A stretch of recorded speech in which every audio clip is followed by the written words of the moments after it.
Hi there guys and welcome to QDecks.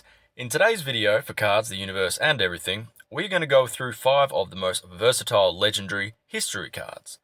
So again, we won't be looking at any of those great cards that are beneficial for particular collections or a particular album, but rather cards that are great additions to any deck and can have an impact regardless. So if you're struggling to finish off a deck and you need a history card, hopefully one of these can be a good fit. So first up, at number 5 we have Battle of Waterloo.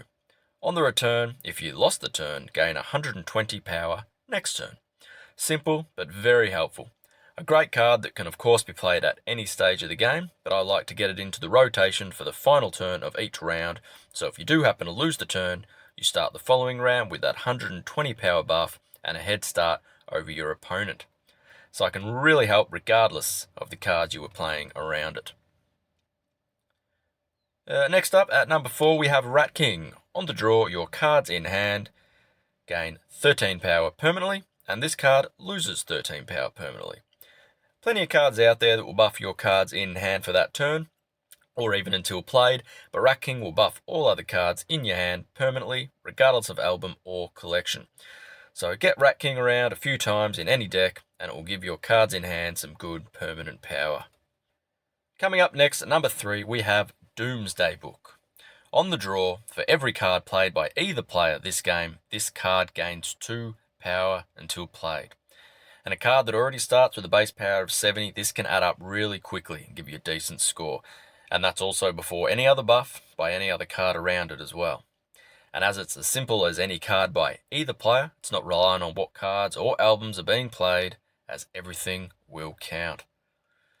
Number 2, and we have Shingami. On the play, if it's the 13th turn of the game or before, a random opponent's card loses 500 power this turn. And if it's after the 13th turn of a game, you lose 500 power this turn. And on the start, lose 4 power per turn permanently. A great card that fits into almost any deck, and you've probably seen this played in any deck.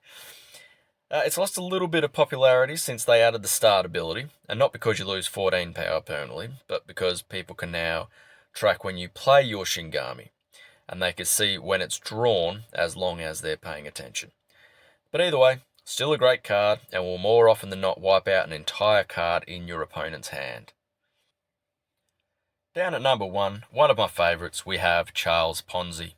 On the draw, your cards in hand gain 50 power this turn, and on the start, your cards in hand lose 10 power until played. So essentially your cards in hand will gain 40 power this turn, as the 10 will be lost at the same time as they gain the 50. But as long as you play 3 cards that turn, it's a 120 power boost for the turn. Ideally you want to play Charles Ponzi immediately too, so you don't lose the additional 10 power each turn he remains in your hand. But the quicker you get him back out there, the quicker he'll come back around and give you that power buff once again. So awesome card, and obviously down at number 1 because he will have an impact in almost any deck. So there you have it, 5 versatile legendary history cards I believe are must-haves. All 5 on this list are pretty popular, so they can be a bit tricky to trade for sometimes, but they are definitely worth going after. Thanks everyone, be great if you could hit some buttons for me, and until next time, take care.